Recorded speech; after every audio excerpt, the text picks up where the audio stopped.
Let's try to prove Rn, which is if the initial value of Wt is n, then the gain will end in n steps. We do strong induction on n, which is the initial value of Wt.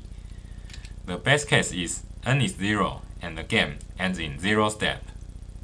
The inductive hypothesis is we assume R0, R1 to Rn are true.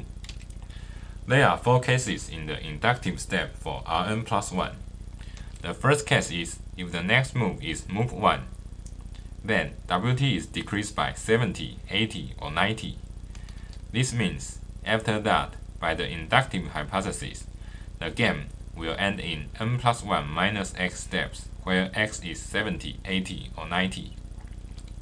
Because n plus 1 minus x is larger than n, it implies the gain will end in n steps after the move 1. The second case is if the next move is move 2, then Wt is decreased by 13, 14 to 19. This also means, after that, by the inductive hypothesis, the gain will end in n plus 1 minus x steps, where x is 13, 14 to 19. Again, because n plus 1 minus x is larger than n, it implies the gain will end in n steps after the move 2. The third case is if the next move is move 3, then Wt is decreased by 1.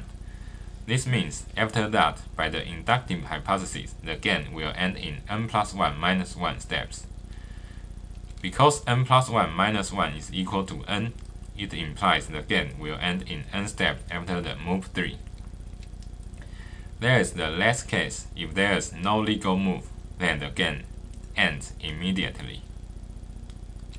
Combining all cases, we have proved that the gain ends in total n plus 1 steps, proving the claim.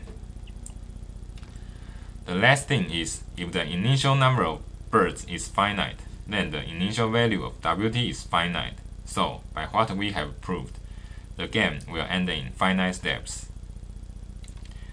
Note that there are other possible assignments of weights. For example, if Wt is 13 times the number of yellow birds, plus 4 times the number of red birds, plus the number of black birds, the value of Wt is always decreased by at least 1, and this can also work. This is question 5.